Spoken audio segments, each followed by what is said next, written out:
ॐ गङ्गणपतये नमः। सृष्टौ या सर्गरूपा जगद्वनविधौ पालनीया च रौद्री संहारे च अपि यस्य जगदीदम् अखिलं कीर्णं या पराख्या पश्यन्ति मध्यमातो तदनु भगवती वैखरी वर्णरूपा शाश्वद्वाचं प्रसन्ना विधिहरिगिरीशाराधिता अलङ्करोत्। नारायणं नमस्कृत्य नरं चैव नरोत्तमं देवीं सरस्वतीं व्यासं ततो जयमुदीरयेत्। आद्य शक्ति भगवती जगदम्बा का चैत्र नवरात्र का आज 8वां दिन है। महाभगवती पराम्बिका जगदम्बिका माता महागौरी का यह दिन है। इस दिन भगवती जो है भक्तों पर अद्भुत कृपा करती है। माता धन धान्य ऐश्वर्य प्रदान करने वाली देवी है, सुख समृद्धि प्रदान करने वाली देवी है। क्योंकि भगवती भगवती यह भग के प्रदान करने वाली है। भग मतलब भग 5 ऐश्वर्य बताया गया है। 5 में 5 क्या क्या है? भग के साथ जो 5 जुड़ा हुआ है, ज्ञान, समृद्धि, संपत्ति, यश और बल, ये 5 चीजें रहती है, उसको भग कहते हैं। यानी माता इन 5 चीजों को प्रदान करती है, इन 5 चीजों को धारण करती है और 5 चीज को देने की क्षमता है, प्रदान करने की क्षमता है। माता क्या क्या दे सकती है? ज्ञान दे सकती है, समृद्धि दे सकती है, संपत्ति दे सकती है और यश और बल। तो आदमी को ये सब जो प्राप्त हो जाए तो फिर क्या बाकी रह जाएगा। और इसीलिए भगवान को भी भगवान जो भग को धारण करते हैं। भग को धारण करना मतलब ज्ञान को धारण करना, समृद्धि को धारण करना, संपत्ति को धारण करना, यश को धारण करना और बल को धारण करना। तो इसलिए भग शब्द से भगवान और भगवती है। और यह जो भगवती शक्ति है, तो यह शक्ति स जो है ऐश्वर्य का प्रतीक है, अयक्ति जो है पराक्रम का प्रतीक है। और जो जिसमें ऐश्वर्य और पराक्रम से युक्त होता है उसी का नाम शक्ति है। और कोई भी व्यक्ति हो बिना शक्ति के कुछ भी नहीं कर सकता। माता से स्वयं पूछा गया आप कौन हो? एक माता ने कहा कि देखो, किसी बीमार से, किसी कमजोर से, किसी रोगी से पूछो कि तुम उठ जाओ तो कहेगा कि नहीं उठ सकते। कहा क्यों नहीं उठ सकते? तो कहेगा कि मेरे पास शक्ति नहीं है। वही शक्ति मैं हूँ। यह जो शक्ति, समृद्धि, ज्ञान जो है, जो यश है, ज्ञान है, शक्ति है, सामर्थ्य है, ऐश्वर्य है, यह जो है भगवती आद्य शक्ति जगदम्बा का लीला मात्र है। तो आज 8वें दिन भगवती परम कृपा करती है महालक्ष्मी और भक्तों को बड़ा आनंद प्रदान करती है, धन देती है, ऐश्वर्य देती है, सुख समृद्धि सब प्रदान करने वाली माता है, ऐश्वर्य और पराक्रम देती है। तो हम लोग कथा श्रवण कर रहे थे देवी भागवत के अंतर्गत। इसमें आज राजा हरिश्चंद्र की कथा का श्रवण हम लोग करना है। तो राजा हरिश्चंद्र को कोई संतान नहीं थी और उनके मन में बड़ा यह व्यग्रता रहता था कि बिना संतान के मर जाने पर लोगों में बड़ा ये भाव आएगा कि राजा को सब कुछ हुआ लेकिन उसको संतान नहीं हो पाया और निसंतान मरने का दोष लगेगा। इसलिए वह मन में बड़ा व्याकुलता रहता था कि किसी भी प्रकार मुझे संतान प्राप्त हो। अपने गुरुदेव वशिष्ठ जी से पूछा, कहा कोई उपाय बताइए ताकि मुझे पुत्र प्राप्त हो। कहा हे राजन, तुम वरुण देव का यजन करो। वरुण देव यदि प्रसन्न हो गए तो तुम्हें संतान अवश्य मिल जाएगी। जल के देवता है वरुण देवता और यदि प्रसन्न होते हैं तो ये बहुत जल्दी पुत्र प्रदान करते हैं। तो इस प्रकार वशिष्ठ जी ने उनको रास्ता बताया तो ये तपस्या करने लगे राजा हरिश्चंद्र और जप करने लगे वरुण जी का। तो वरुण जी का ध्यान करते, जप करते करते एक दिन वरुण देवता प्रसन्न हो गए और उनको दर्शन दे दिए। वरुण देवता ने कहा राजन तुझे क्या चाहिए? राजा ने कहा महाराज मुझे पुत्र चाहिए। कहा तुझे पुत्र मिल जाएगा लेकिन उसके प्रति उपकार में मुझे कुछ मांगना है, दे सकोगे? कहा राजा ने कहा महाराज जो कहिएगा सो दे देंगे। कहा कि जो पुत्र तुम्हें प्राप्त होगा उसी को यज्ञ पशु बना करके तुझे नरमेघ यज्ञ करना पड़ेगा और यह जो नरमेघ यज्ञ में अपने ही पुत्र को बलि पर चढ़ा देना होगा। थोड़े देर के लिए तो हतप्रभ हो गए हरिश्चंद्र कि अपने पुत्र की बलि देना होगा, ये तो बड़ा कठिन बात हो गई, पुत्र की बलि देने की बात हो रही, तो कैसे होगा। फिर सोचा चलो पुत्र हो जाएगा, लोग यह तो नहीं कहेगा कि राजा निसंतान मरा था, संतान हुआ था, संतान रहे चाहे नहीं रहे, संतान हुई तो थी। ऐसा सोच करके कहा महाराज ठीक है, आपका प्रस्ताव मुझे स्वीकार है। और इसके वरुण देवता के प्रभाव से उनको एक संतान हुआ जिनका नाम रोहित हुआ।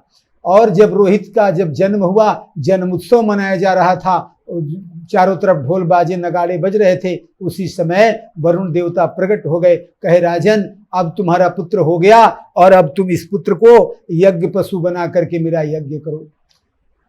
राजा ने कहा महाराज अभी जो है जन्म और मरण का शौच होता है, अभी हम लोग का तो जन्म बच्चा जन्म का जन्म हुआ है, 10 दिन का शौच लगेगा, इसमें यज्ञ नहीं हो सकता, जब यह शौच का समय खत्म होगा तो मैं यज्ञ करूंगा। और ऐसा कह करके वरुण देवता को वहां से विदा किया।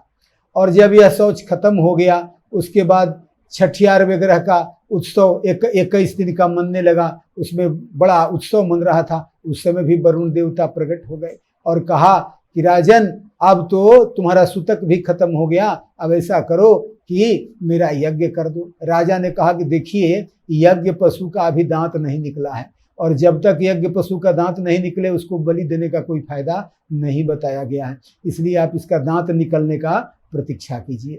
फिर कुछ दिन के बाद जब दांत निकल गया और उसका जो उत्सव मन रहा था उसमें वरुण देवता आए, तो वरुण देवता को कहा महाराज अभी इस बच्चा को जो है यज्ञोपवीत संस्कार नहीं हुआ है, बिना यज्ञोपवीत संस्कार का जो है व्यक्ति जो है पूर्ण व्यक्ति को प्राप्त नहीं होता, यह यज्ञ के लिए नहीं काबिल है, इसलिए जब यह यज्ञोपवित्र हो जाएगा तब यह यज्ञ के काबिल बन जाएगा, तब इसका बलि पशु बनाकर मैं यज्ञ करूंगा। तो वरुण देवता ने कहा कि तू बार बार कोई ना कोई बहाना बना करके मुझे टाल रहे हो, लेकिन अब बहुत दिन तक यह तुम्हारा बहाना चलने वाला नहीं है। और ऐसा कह करके वरुण देवता चले गए। फिर एक दिन समय आया जब ये युवावस्था को प्राप्त हुए थे, इनको पता लग गया रोहित को। रोहित पूछते थे कि मेरा प्रत्येक कुछ संस्कार होता है उसमें वरुण देवता क्यों आते हैं, और वरुण देवता को देख करके मेरे पिताजी क्यों इतने दुखी हो जाते हैं। तो मंत्रियों ने समझाया कि ऐसा बात है कि आपको पिता ने यह वचन दिया है उनको कि आपको ही मतलब यज्ञ पर बलि पशु बनाकर उनको यज्ञ करना है, और यही कारण है कि राजा दुखी हो जाते हैं। तो उनके मन में आया कि किसी न किसी दिन तो ये हमको यज्ञ पशु बना देंगे, और ऐसा सोच करके वह जंगल में भाग गए।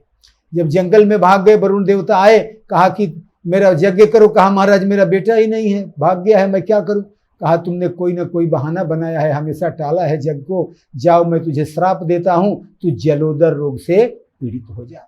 तो इस प्रकार जब श्रापित हो गए राजा हरिश्चंद्र तो बड़े दुखी हो गए। अब सोचने लगे मैं क्या करूं। और जब पिता के जलोदर रोग से ग्रसित होने के रोहित को समाचार मिला तो वह सोचा कि पिता के लिए यदि मैं यज्ञ पशु पर भी बन जाऊं तो कोई बात नहीं है, और वह आने लगे।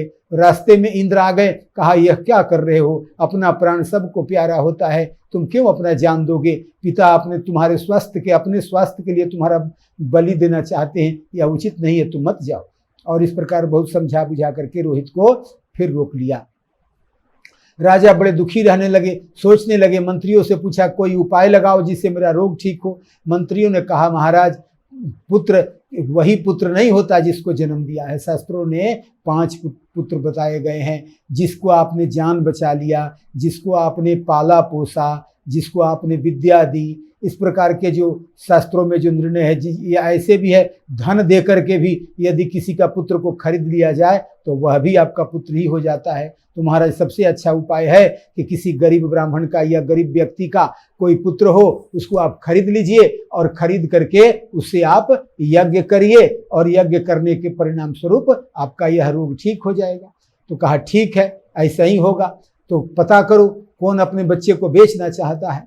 तो जब मंत्री लोग पता करने लगे तो एक अजित गर्त नाम का एक बड़ा ही दरिद्र ब्राह्मण रहता था, बड़ा गरीब था। उसकी जो संतान थी 3 संतान थी, और सोचता था कि खाना कहीं से मिल जाए, रोज खाने के लिए लायक रहता था। जब मंत्रियों ने कहा कि अपने एक पुत्र को राजा के लिए दे दो तो तुझे 100 गाय दे देंगे, वो बड़ा खुश हो गया। 100 गाय मिल जाएगी तो मेरी तो दरिद्रता ही खत्म हो जाएगी। कहा ठीक है, मैं पुत्र देने के लिए तैयार हूं। तो कहा कि बड़ा पुत्र तो पिता के और छोटा पुत्र माता का, तो बीच वाला तो उसी को बेच देते हैं। तो इसके बाद ये बीच वाले को ही बेचने की बात हुई। तो उन्होंने सुनह सेब था बीच वाला, सुनह सेब को उन्होंने बेच दिया। और सुनह सेब के जब लेकर के आए और लेकर के आकर के जब यज्ञ के वेदी पर उसको जब बांधा गया तो वह बड़ी रोने लगा, बड़ा चित्कार करता था और रोता था कि मुझे मत मारो, मुझे मत मारो। एक तो ब्राह्मण का लड़का ऊपर से इतना भयंकर चित्कार करता था कि उसको मारने के लिए जो बधिक आया वह भी कह दिया कि महाराज कितना भी पैसा दे दो, इस ब्राह्मण के बच्चे को मैं नहीं मार सकता, क्योंकि यह स्वयं बड़ा कष्ट से है और उसके साथ यह धर्म भी होगा कि एक ब्राह्मण के बच्चे का वध मैं नहीं कर सकता। वह बधिक जब तैयार नहीं हुआ तो राजा को चिंता हो गई कि अब मेरा यज्ञ कैसे सफल हो। तो उस प्रश्न को सुन करके अजीत गर्त जो सुनह सेब का पुत्र पिता था उसने कहा मैं ही इस यज्ञ पशु का वध कर दूंगा, आप ऐसा करो कि मुझे आप और धन दे दो। कहा तुमको 100 गायें और दूंगा, आप तुम इसका वध कर दो। सुनह सेब तैयार हो गया कि मैं इसका वध कर दूंगा। और इस प्रकार से विश्वामित्र यह बात देख रहे थे। विश्वामित्र के संबंध में भी ये रिश्ता आता था और वह बार बार वह बच्चा विश्वामित्र की तरफ देखता था। विश्वामित्र को दया आ गई और कहा कि इस बच्चे को छुड़ाना बहुत जरूरी है। और राजा से कहा हे राजन, इस ब्राह्मण के बच्चे का वध करना ठीक नहीं, इसको तू छोड़ दो, यह बहुत रो भी रहा है और दया प्राणी का सबसे बड़ा गुण है। दया को तुम धारण करो और दया के कारण ही तुम्हारा रोग ठीक हो जाएगा। इस बच्चे को मुक्त कर दो, मैं कहता हूं तुम्हारा रोग ठीक हो जाएगा। बहुत समझाया विश्वामित्र ने, लेकिन फिर भी राजा समझे नहीं। और अंत में जब बहुत समझाने के बाद भी जब ये नहीं समझे तो उन्होंने वरुण देवता का मंत्र बच्चे के कान में कह दिया। कहा बच्चा यदि तू जीवन चाहता है, कहा बिल्कुल चाहते हैं महाराज, मरने वाला व्यक्ति तो कुछ भी करने के लिए तैयार हो जाता है, आप जो आदेश दीजिए मेरा प्राण बच जाए, मैं जो आप कहिएगा वही करूंगा। कहा देखो वरुण देवता का मंत्र तुझे बता रहा हूं, तू एकदम आर्त भाव से उस वरुण देवता का मंत्र जपता हुआ ओम वंग वरुण देवताय नमः, वरुण देवता का जप करते रहो और जप करते करते आर्त भाव से उनको पुकारो, वही आकर के तुम्हारी रक्षा कर लेंगे। इस प्रकार विश्वामित्र से मंत्र पाकर के सुनह सेब मंत्र जपने लगा और तब वरुण देवता प्रकट हो गए, प्रसन्न हो गए उस बालक पर और उसे यज्ञ के जो बंधन से छुड़ा दिया। राजा को कहा तेरा रोग ठीक हो जाएगा, इस बच्चे को छोड़ दो। और ऐसा कहकर वरुण देवता चले गए। तो इस प्रकार से वरुण देवता भी तृप्त हो गए और सुनह सेब भी छूट गया। अब सुनह सेब पूछता है कि मेरा पिता कौन है, क्योंकि एक पिता ने तो मुझे बेच दिया, एक पिता मुझे मारने के लिए उद्यत था, एक पिता जो है मुझे खरीद कर लाया तो वह भी मारने के लिए उद्यत था, और तो मेरा पिता हुआ कौन। तो सब चर्चा करने लगे और अंत में यह निर्णय हुआ कि चूंकि विश्वामित्र के मंत्र देने के कारण ही इसकी जान बची है, तो जिसके कारण जीवन मिला है, जो जीवन प्रदाता है, वही पिता सबसे श्रेष्ठ है, इसलिए यह विश्वामित्र का ही पुत्र हुआ। तो इस प्रकार सुनह सेब को विश्वामित्र ने अपने पुत्र के रूप में स्वीकार कर लिया और फिर अपने वंश परंपरा में इनकी जो अपने जितनी भी इनकी जो वंश परंपरा थी, अपने पुत्रों को इन्होंने त्याग दिया और ये सुनह सेब से ही इनकी वंश परंपरा विश्वामित्र की चली थी। तो इस प्रकार सुनह सेब इनका वंश परंपरा में सुनह सेब जाकर के आगे बहुत बड़े ऋषि हो गए हैं, महात्मा हो गए हैं। तो यह जो राजा हरिश्चंद्र है, इनका जो रोहित पुत्र है, और इसके बाद इन्होंने एक बहुत भारी यज्ञ कराया, राजसूय यज्ञ कराया, और राजसूय यज्ञ में इन्होंने बहुत ब्राह्मणों को दक्षिणा दी और संकल्प कर लिया कि कोई भी ब्राह्मण आज से कुछ भी मुझे मांगेगा मैं दूंगा। और जब बहुत सारे धन मान को प्राप्त करके वशिष्ठ जी उस यज्ञ से जा रहे थे तो उसी समय विश्वामित्र से मुलाकात हुआ और विश्वामित्र से उनकी बड़ी बड़ाई कर दिया। कहा कि हरिश्चंद्र के समान कोई दाता राजा नहीं है, बड़ा दानी है। तो विश्वामित्र ने कहा कि ठीक है, मैं इसको इसके धर्म से च्युत कर दूंगा, धर्म से डिगा दूंगा, दान धर्म को यह छोड़ देगा, इसकी मैं परीक्षा लूंगा। तो लेकिन जो विश्वामित्र हैं और ये परीक्षा लेना चाहते हैं, वशिष्ठ जी ने कहा कोई भी परीक्षा लो, मेरा जजमान पूरा पक्का है, वह परम धार्मिक है, हरिश्चंद्र समो राजा, न भूतो न भविष्यति, सत्यवादी तथा दाता सुरः परम धार्मिकः। कहा कि यह जो है परम धार्मिक है, सत्यवादी है। कहते हैं कि हरिश्चंद्र जो ऐसा राजा है नृप श्रेष्ठा। कैसा राजा है? हरिश्चंद्र नृप श्रेष्ठा, सूर्य वंशो महीपति। यह सूर्य वंश का राजा है। और कैसा राजा है? केवल सूर्य वंश का राजा है, यही इसकी महिमा नहीं है। क्या महिमा है? तादृशो नृपतिर्दाताम न भूतो न भविष्यति। इसके जैसा दाता राजा, इसके जैसा दानी राजा, हरिश्चंद्र के समान दानी राजा न हुआ है और न होगा, ऐसी घोषणा वशिष्ठ जी की है। तो विश्वामित्र कहते हैं कि मैं इसके धर्म से इसको च्युत कर दूंगा, इसकी परीक्षा मैं लूंगा। और ऐसा संकल्प करने के बाद इनकी परीक्षा की तैयारी कर दिए और एक भयंकर सूकर बनाया और सूकर जा करके राजा हरिश्चंद्र के क्षेत्र में, उनके बागीचे में जाकर उथल पुथल मचाने लगा। सैनिकों के बस के बाहर की बात हुआ तो राजा स्वयं इस सूकर के, मायावी सूकर के पीछे दौड़ते हुए चल पड़े और सैनिक पीछे पीछे चले। राजा काफी तेज से आगे बढ़ते गए और घोर जंगल में चले गए। जब घोर जंगल में गए तो वहां जो मायावी सूकर था वह गायब हो गया और यहाँ पर जो विश्वामित्र हैं यह ब्राह्मण के रूप में वहां पर प्रकट हो गए। और उन्होंने कहा कि हे राजन, आप बड़ा सुंदर समय पर आए हैं, मैं जो एक लड़का और लड़की का विवाह करना चाहता हूँ उसमें मुझे कुछ धन की आवश्यकता है। यदि आपको दान धर्म में कोई रुचि हो, दान देने वाले यदि आप राजा हैं तो आप कुछ दान दे दें तो मैं यह विवाह करके धन्य हो जाऊं। क्योंकि कन्यादान में यदि कोई सहायता करता है तो वह बड़ा पुण्यदायी हो कर्म है। इसलिए महाराज आप कृपा करो कि इसमें कुछ दान दो। कहा कि हरिश्चंद्र कहते हैं महाराज आप चिंता मत करिए, क्योंकि मैंने राजसूय यज्ञ किया है और राजसूय यज्ञ में मैंने यह प्रण किया है कि कोई भी याचक, कोई भी ब्राह्मण मुझसे आकर के कोई भी याचना करेगा, मैं कुछ भी देने के लिए तैयार हूँ। ब्राह्मण के लिए मेरे पास कुछ भी अदेय नहीं है, याचक के लिए मेरे पास कुछ भी अदेय नहीं है। मैंने यह प्रतिज्ञा कर लिया है कि जिसको जो आवश्यकता होगी मुझे दान से ले सकता है, मैं दान धर्म में पीछे नहीं हट सकता। तो बहुत सारी बातों में विश्वामित्र ने अपने इस यजमान को काफी आबद्ध कर लिया और आबद्ध करके कहा राजन पीछे मत हटना, क्योंकि तेरा गुरु वशिष्ठ भी एक दिन कहता था कि हरिश्चंद्र समु राजा भूतो न भविष्यति, तो उस बात को सत्य करना होगा। राजा ने कहा महाराज आप मांगो, कितना धन चाहिए, जो इच्छा है मांग लो, मैं निश्चित प्रदान करूंगा। और इस प्रकार संकल्प लेकर के जब ये बोलना शुरू किया तो उन्होंने विधिवत संपूर्ण राज्य ही उनसे, विधिवत पूरा राज्य का ही दान करवा लिया। कहा कि हाथी घोड़ा सहित संपूर्ण राज्य ही दान के रूप में मैं स्वीकार करता हूं। और इन्होंने दान दे भी दिया और विश्वामित्र ने स्वीकार भी कर लिया।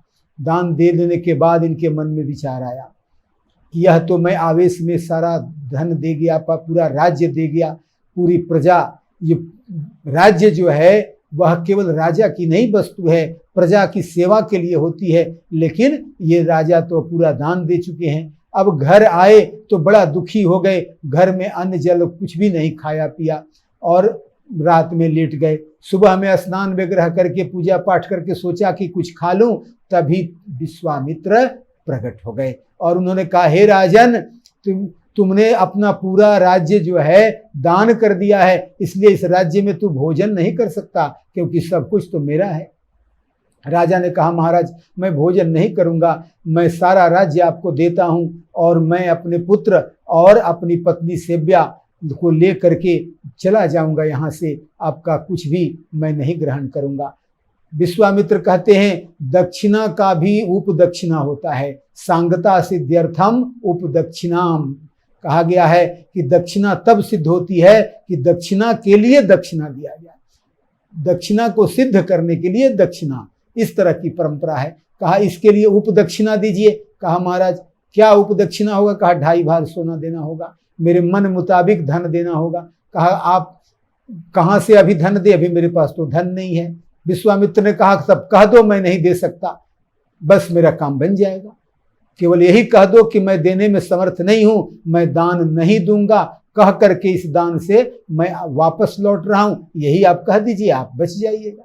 राजा ने कहा नहीं, मैंने जब वचन दे दिया है कि मैं कभी भी जो किसी को दे दिया सो दे दिया, मैं अपने वचन से कभी मुड़ नहीं सकता, विमुख नहीं हो सकता। इसलिए किसी भी हालत में चाहे दुख आए चाहे सुख आए, मैं अपने धर्म को त्याग नहीं कर सकता। और इस प्रकार अपने पत्नी और पुत्र रोहित के साथ, पत्नी का नाम माधवी या सेव्या है और पुत्र का नाम रोहित, और इनको लेकर के ये जाने लगे। जब जाने लगे प्रजा बड़ी दुखी हुई, प्रजा बड़ी रोने लगी, हाहाकार मच गया, कैसा यह ब्राह्मण है कि ऐसे योग्य राजा का सर्वस्व हरण कर लिया। और इस प्रकार जब परम दुखी भाव को प्राप्त हो गए, बड़े दुखी जब हो गए, तो राजा ने कहा आप लोग चिंता नहीं करें, मैं धर्म पालन के लिए जा रहा हूं और मेरी पूरा मन विश्वास है आपको कोई कष्ट नहीं होगा, क्योंकि धर्म के लिए कोई भी प्रयत्न किया जाए तो वह किसी भी व्यक्ति के लिए हानिकारक नहीं होता। और ऐसा कहकर के अपने पुत्र और पत्नी के साथ जब राज्य के बाहर निकलने लगे तो विश्वामित्र वहां प्रकट हो गए। कहा महाराज आप मेरा उपदक्षिणा कब दोगे? कहा आज के 1 महीना बाद मैं आपका उपदक्षिणा चुकाऊंगा महाराज, आप 1 महीना प्रतीक्षा कीजिए, जब धन कमा के आऊंगा तो आपकी उपदक्षिणा लौटा दूंगा। ऐसा कह करके तब वहां से अपने पुत्र और पत्नी के साथ काशी नगरी की तरफ प्रस्थान किए, क्योंकि उनके मन में विश्वास था भोले बाबा की नगरी काशी धाम में जो जाता है वो आप्त काम हो जाता है, उसकी सभी मनोकामना पूर्ण होती है। काशी में दुर्गा का वास है, काशी में भोले बाबा का वास है, वहाँ सब धन ऐश्वर्य और समृद्धि का सब साधन है, वहाँ सब कुछ उपलब्ध हो जाएगा। ऐसा सोच करके उन्होंने काशी की यात्रा की और काशी यात्रा में 1 महीना लग गया। चलते चलते 1 महीना पूज गया। जैसे ही ये काशी में प्रवेश किए मन को इनको बड़ा आनंद आया, लेकिन उसी समय विश्वामित्र प्रकट हो गए। कहा राजन आज 1 महीना पूरा हो रहा है, तूने कहा था कि 1 महीना के अंदर दे दूंगा, मेरी जो दक्षिणा है आज तुझे देनी पड़ेगी, नहीं तो कह दो कि मैं नहीं दे सकता तो फिर काम बन जाएगा आपका। इन्होंने कहा नहीं महाराज, मैं अपने वचन से नहीं फिर सकता, आज का दिन है ना, आप निश्चिंत रहिए, आज मैं आपकी दक्षिणा अवश्य लौटा दूंगा। इसके बाद फिर विश्वामित्र जब चले गए तो अपनी पत्नी के साथ इस पर चर्चा करने लगे। उनकी पत्नी माधवी सेव्या कहती है, हे पतिदेव आप ऐसा करिए, यहाँ के जो काशी के जो ब्राह्मण हैं, आचार्य हैं, बड़े धनी दिखाई पड़ते हैं, इनसे आप कर्ज ले लीजिए और कर्ज ले करके दान इनसे पैसा लेकर के और अपना कर्ज चुका दीजिए, बाद में कमा कर इनको लौटा दीजिएगा।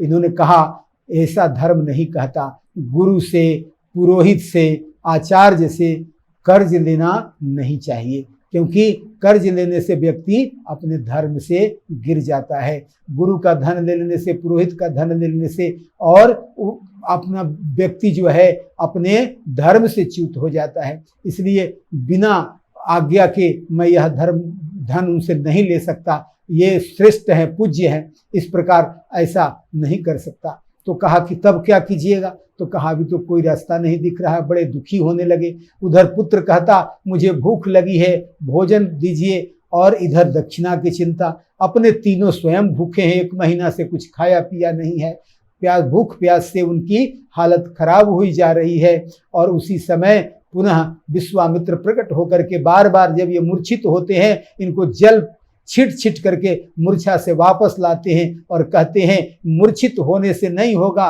किसी भी प्रकार से दक्षिणा देनी होगी। राजन बिना दक्षिणा दिए आपका गुजारा नहीं है। इसके बाद बहुत दुखी मन से राजा सोचने लगे क्या करूं। तब माधवी सेव्या कहती है स्त्री को भी धन बताया गया है, इसलिए आप अपनी स्त्री को मुझे बेच दीजिए और बेच करके जो धन मिलता है उसे अपने गुरु की दक्षिणा दे दीजिए। तो राजा बड़े रोने लगे। कहा कि यह कैसा समय आ गया कि चक्रवर्ती सम्राट हरिश्चंद्र की पत्नी को बेचने की बात हो रही है। और बहुत दुखी होकर के, और ऐसा उनको दुख आया कि बेहोश हो गए। तब पुनः विश्वामित्र उनको जल छिट करके होश में लाते हैं, कहते हैं राजन, यह होश में रहने का समय है, यह उपदक्षिणा देने का समय है, आप अभी बेहोश भी नहीं हो सकते। इस प्रकार से राजा बड़ी भयभीत हो गए, कहा अब क्या करूं।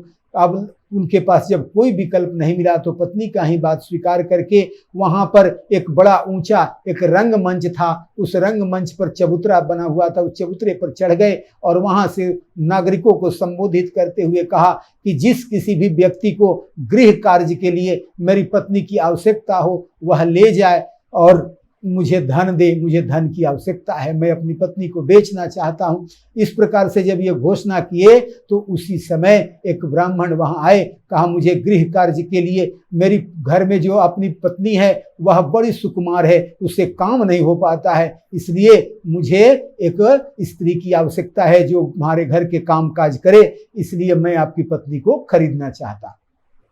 उन्होंने कहा ठीक है, आप अब दाम बताओ, कितना मूल्य है आपकी पत्नी का। ऐसा सुन करके ही राजा का कलेजा कांप गया कि मैं आज अपने पत्नी का मूल्य लगाऊं, यह तो बड़ा असंभव बात है, और रोने लगे।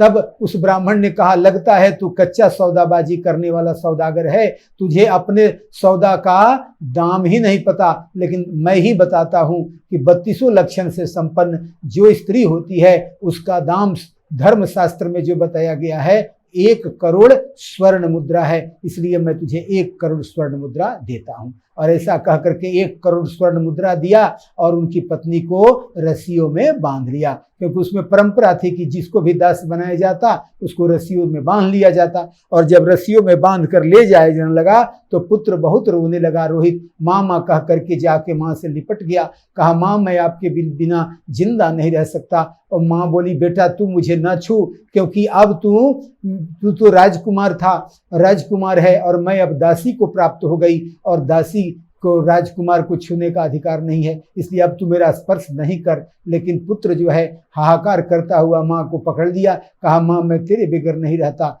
इस प्रकार बहुत रोने लगा।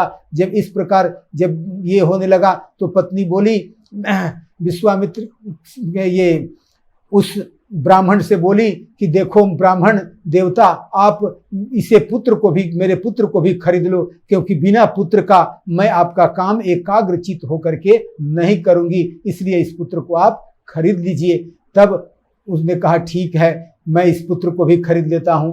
तो 32 लक्षण से जो संपन्न यह जो पुरुष के लिए जो दाम बताया गया है धर्मशास्त्र में कि 10 करोड़ स्वर्ण मुद्रा, इसलिए पूरा मिलाकर के तुम्हारा 11 करोड़ स्वर्ण मुद्रा हुआ। तो इस प्रकार पुत्र और पत्नी दोनों को उन्होंने खरीद लिया और खरीद को लेकर जाने लगे। और जाते वक्त उनकी पत्नी ने प्रतिज्ञा किया कि हे पतिदेव, यदि मन क्रम वचन से मैंने पतिव्रत धर्म का पालन किया है तो इसी जन्म में आप मुझे पति के रूप में अवश्य प्राप्त होंगे। और ऐसा संकल्प करके पुत्र को लेकर के रोती हुई वहां से चली गई। और जब राजा हरिश्चंद्र ने देखा उस दृश्य को तो इनका जो कलेजा है दुख से फटने लगा और काफी व्याकुल होकर रोने लगे और रोते रोते बेहोश हो गए। उस समय विश्वामित्र पुनः आए और उनको होश में लाया, कहा राजन उपदक्षिणा, कहा महाराज 11 करोड़ स्वर्ण मुद्रा आपको उपलब्ध हो गया, आप उपदक्षिणा के रूप में इसे स्वीकार कर लीजिए। और इस प्रकार से यह जो उपदक्षिणा उनको दे दी गई। कहा कि यह इतना धन से नहीं होगा, और धन चाहिए। कहा महाराज और धन मैं अब कहाँ से लाऊं। कहा वो कुछ नहीं जानता, या तो दो नहीं तो कह दो कि मैं नहीं दे सकता, बस तुम्हारा छुटकारा हो जाएगा। कहा तुमको ऐसे नहीं छोड़ने वाले हम। तो कहा कि तब महाराज आप मुझे ही दास बना लो और मैं आपके दासत्व स्वीकार करता हूं, आप जो कहेंगे करेंगे। विश्वामित्र कहते हैं मुझे कोई दास से काम नहीं कराना, मुझे दास की आवश्यकता ही नहीं। फिर उसी समय एक चंडाल प्रकट होता है और कहता है कि मुझे दास की आवश्यकता है, मैं इस दास को खरीदना चाहता हूं, और जो आप भी मूल्य बताएंगे मैं इस दास को खरीद लूंगा। तो राजा बिकने के लिए तैयार नहीं है, कहता है मैं चंडाल के हाथों नहीं बिकना चाहता, हे गुरुदेव आप ही मुझे अपना दास बना लो, क्योंकि चंडाल की सेवा करने से मैं नीच गति को प्राप्त हो जाऊंगा और ब्राह्मण की सेवा करने से मेरा धर्म बच जाएगा, इसलिए आप ही मुझे खरीद लो। विश्वामित्र ने कहा ठीक है, मैं ही तुझे दास बनाता हूँ, आज से मैं जो कहूँगा उसे मानोगे ना? कहा बिल्कुल मानेंगे। और ऐसा कह करके उसने उस चंडाल से ही सौदा कर लिया और कहा कि हे राजन, मैंने तुझे इस दास को बेच दिया, इस चंडाल को बेच दिया, अब तू इसका बात मानना। ऐसा कह करके उसे प्रयागराज की स्वर्णमय भूमि करा करके उसे दक्षिणा के रूप में प्राप्त किया और राजा को बेच दिया। राजा जब चंडाल के हाथों बिक गया हरिश्चंद्र, तो उसको बांध करके ले जा करके 7 दिनों तक इनको भोजन नहीं दिया। और राजा जो बड़े दुखी होकर के विचार करने लगे, कौन से कर्म से मेरे दुख प्राप्त हुआ, और फिर धीरे धीरे इनको कर्म में लगा दिया। ये श्मशान भूमि में रहने लगे, मुर्दा के लिए, पिंड के लिए जो भात बनाया जाता था वही भात खाकर रहते, और ये इनका स्वरूप भी भयंकर अब चंडाल के समान हो गया, धुआं आदि शरीर में लग गया, तो स्वरूप पूरा इनका चंडाल का बन गया। और मुर्दों के बीच में रहते रहते ये पूरा चंडाल ही दिखने लगे। और उधर जो इनकी जो पत्नी थी, जो ब्राह्मण के घर में सेवा कर रही थी, एक दिन उसका पुत्र जंगल में गया, लौट कर नहीं आया। बच्चों ने आकर बताया कि हे दासी, आपका जो पुत्र है रोहित, वह जंगल में मरा पड़ा है, उसको सर्प ने काट लिया है। बड़ा दुखी हुई, शाम का वक्त था, बड़ा रोने लगी। ब्राह्मण ने कहा, देखो गृहस्थ के घर में शाम के समय में रोना अपशगुन माना गया है, तू रोना छोड़ और अपने पुत्र के बारे में न सोच, अपने मालिक के बारे में सोच। कहा, महाराज मेरा पुत्र मर गया है, मुझे जाने दीजिए, मैं उसे दाह संस्कार करूंगी। कहा, तेरा पुत्र का दाह संस्कार बाद में होगा, पहले मेरा कार्य होगा। जब तक अपने मालिक का काम तू खत्म नहीं करेगी तब तक नहीं जा सकेगी। इस प्रकार उसने रात्रि के 12 बजे तक थोड़ा थोड़ा काम दे करके फिर पैर दबवा करके टाइम काटा। जब अर्धरात्रि हो गई, कहा अब तू जा, अपने बच्चे का दाह संस्कार करा के सुबह प्रातः बेला पूजा के पहले आ जाना, ताकि सुबह का काम नहीं रुके। और इस प्रकार उसे जाने दिया। वह सेव्या रोती हुई जंगलों में पागलों के समान अपना बाल बिखरा लेती है और अपने बच्चे के पास जाकर बहुत व्याकुल होकर के रोने लगती है। हे पुत्र, तुमको तो देख करके ज्योतिषियों ने कहा था कि तू बड़ा पराक्रमी राजा बनेगा, और आज तू इस स्थिति में प्राप्त हो गया, मृत्यु को प्राप्त हो गया। और हाहाकार करके वह बहुत रोने लगी, आंखों से अविरल आंसू गिरने लगी। पगलों के समान उसने बाल को चारों तरफ छिटका दिया। और उस रूप को देख करके गांव के लोगों ने देखा कि आधे रात में एक स्त्री एक बच्चे को लेकर के विकराल रूप में बैठी है, तो सोचा कि यह बच्चों को खाने वाली डायन है, और उसे पकड़ करके चंडाल के हवाले कर दिया। चंडाल ने कहा, हाँ यही बच्चे को खाने वाली है, इसलिए इसको मारना जरूरी है। राजा हरिश्चंद्र के हवाले किया। कहा, इस हरिश्चंद्र जो चंडाल बन गए थे, उनको कहा कि इसका वध करो।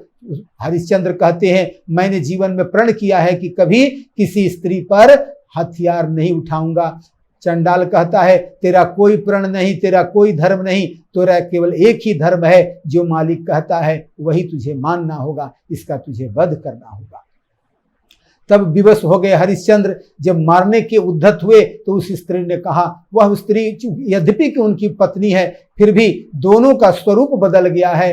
कार्य जो होता है व्यक्ति का स्वरूप बदल देता है। वह भी दासी का काम करते करते उसने अपने भी स्वरूप में परिवर्तन हो गया है। न अपने ये पुत्र को पहचान पा रहे हैं, न पत्नी को, न पत्नी अपने पति को पहचान पा रही है। उस राजा हरिश्चंद्र कहते हैं, चलो तुम अपना दाह संस्कार कर लो, उसके बाद ही मैं तेरा वध करूंगा। और इस प्रकार वह दाह संस्कार करने के लिए जब वह गंगा के तट पर वहां पर गई, जो हरिश्चंद्र घाट आज के नाम प्रसिद्ध है, उसी घाट पर उन्होंने अग्नि प्रकट किया। और अग्नि प्रकट करने के बाद अब उसे चिता पर लिटाने वाले थे, उसी समय हाहाकार करती हुई सेव्या कहती है, हे बालक, तू तो राजकुमार था, इस अनाथ के जैसा तेरा आज दाह संस्कार हो रहा है। तू तो राजा हरिश्चंद्र का बड़ा लाडला बेटा था, आज तेरा यह गति हो गया। यह बड़ा दुर्दीन है, पता नहीं किस जन्म का पाप हमारे सामने आया है। बड़ी रोने लगी। जब अपना नाम सुना हरिश्चंद्र ने तो ध्यान से देखा, कहा, ये तो मेरी पत्नी है, मेरा पुत्र है। और ये भी हाहाकार करके रोने लगे। और तब दोनों ने यह निर्णय किया कि अब इस जीवन को समाप्त कर देना ही ठीक है। और चिता बनाया, और चिता बना करके उसमें आग लगाया, और आग लगा करके स्वयं भी उसमें प्रवेश ही करने वाले थे कि उसी समय समस्त देवता, इंद्र आदि देवता सब वहां प्रकट हो गए, धर्मराज आदि देवता प्रकट हो गए और सबने कहा कि हरिश्चंद्र समम राजा भूतो न भविष्यति। घोषणा हो गई, ये पक्की बात हो गई। देवताओं ने भी यह बात मान लिया कि सत्यवादी तथा दाता सुरह परम धार्मिका, परम धार्मिक भी हो गए, परम दाता भी हो गए। देवताओं ने भी मुहर लगा दिया और कहा कि महाराज आप जो है, आपका यह पुत्र अभी मैं जीवित कर देता हूं। और स्वर्ग से वहां अमृत की बारिश की और वह रोहित जो है वह पुनः जी उठा और कहा कि आप लोग का जो शरीर है पूर्णतः पूर्ववत हो जाए। और इस प्रकार अमृत से स्नान करके उन्हें भी स्वस्थ बना दिया और कहा कि अब तुझे स्वर्ग लोक को प्रस्थान करना होगा। कहा महाराज मैं अकेले स्वर्ग लोक नहीं जा सकता, मेरा ऋण है। कहा मेरा किसी के प्रति ऋण नहीं है, जो विश्वामित्र है वही वह ब्राह्मण बने थे और जो धर्मराज हैं यही जो है वह चंडाल बने थे। यह आपकी परीक्षा हो रही थी। फिर भी राजा ने कहा मैं अकेले नहीं जा सकता, मैं अपने राज्य के प्रजा के साथ जा सकती हैं, क्योंकि जिस समय मैं वन को जा रहा था, जब दुख में जा रहा था, सारी प्रजा रो रही थी, तो आज जब मैं सुख में जाऊंगा तो अकेले नहीं जाऊंगा, प्रजा के साथ जाऊंगा। इसलिए आप सबको साथ लेकर के, अपने प्रजा का साथ लेकर के, मेरा पुण्य बढ़ जाए तो बढ़ जाए, लेकिन सबको लेकर जाऊंगा। इंद्र ने कहा ऐसा ही हो और जाकर के अयोध्या में घोषणा किया गया जो कोई भी राजा के साथ जाना चाहे स्वर्गलोक वह जा सकता है। और सभी जो अपने पुत्रों को राज्य दे करके अपना परिवार का जिम्मेवारी सब सौंप करके सब विमान में बैठ गए और विमान में बैठ करके वह इंद्रलोक को प्रस्थान किए। तो इस प्रकार राजा हरिश्चंद्र की जो कथा है यह अद्भुत कथा है। यह जो कथा बड़ी अद्भुत है। इस कथा का श्रवण करने से जन्म जन्म की दरिद्रता का नाश होता है और जीवन में आने वाले कष्ट दूर हो जाते हैं। जीवन में जो आप विपत्ति आने वाली होती है, इस राजा हरिश्चंद्र की कथा श्रवण करने से वह विपत्ति नहीं आती। बीमारी, महामारी, रोग आदि का भी शमन होता है। माता जगदम्बा, पराम्बिका, जगदम्बिका धर्म पालन करने वाले इस राजा का जो कथा श्रवण करते हैं, इस कथा को श्रवण करने से भगवती बहुत प्रसन्न होती है, उन्हें आशीर्वाद देती है। तो आप सभी को भगवती की कृपा प्राप्त हो। माता जगदम्बा आप सब पर कृपा करे। इसी आशीर्वाद के साथ आज की कथा को विराम देते हैं भगवती के चरणों में। और माता लक्ष्मी आज अष्टमी के दिन आपके घरों में वास करे, कृपा करे। भगवती आपके सब दुखों को दूर करे। जो भी इस कथा को श्रवण करे उसकी मनोकामना पूर्ण हो और वह धर्म को प्राप्त हो, वह सुख को प्राप्त हो, ऐश्वर्य को प्राप्त हो। इसी आशीर्वाद के साथ आज की कथा को विराम देते हैं। सर्वे भवन्तु सुखिना, सर्वे सन्तु निरामया, सर्वे भद्राणि पश्यन्तु, मा कश्चित् दुःखभाग् भवेत्। ओम शांति शांति शांति।